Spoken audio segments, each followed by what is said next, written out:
So I suppose a question really about the role that men can play, whether in their role as fathers or whether in their workplaces, in business, in the public sphere, as allies for fostering and supporting more women into leadership roles. Helen, perhaps you'd like to start.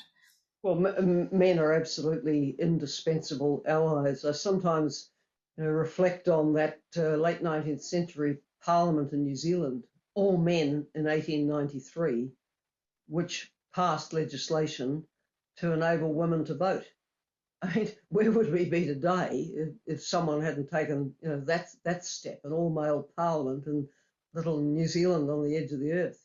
So I think that says it all. We need men's support, and we need men to see the benefits of full inclusion of women, and indeed the whole sort of intersectional range of society in decision making, in the whole range of occupations and positions.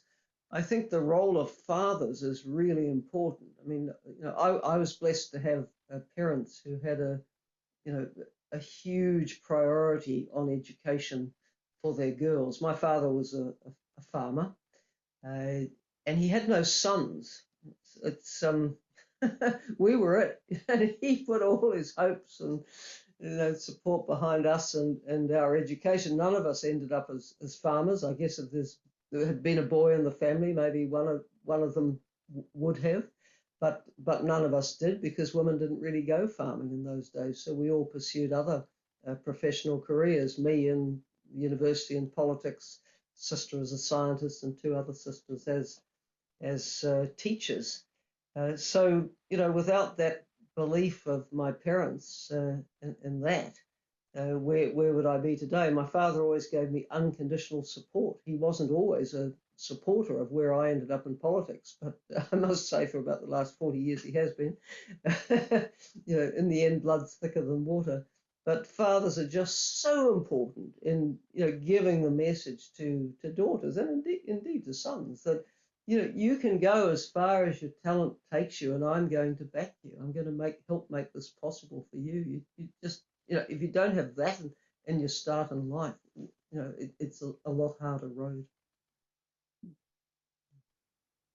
Julia, what are your thoughts about the role of men in all of this?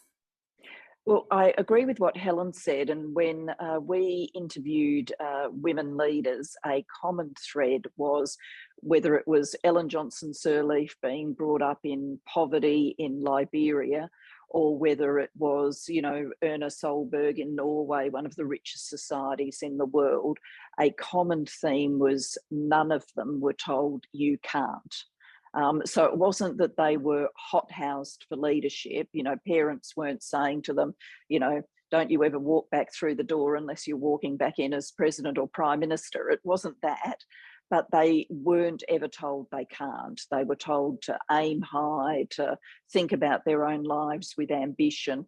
And that sort of unlocked this aspiration that, I could go further, I could do something, and ultimately led to each of these women being involved in politics. So I think that that's a really important foundation stone.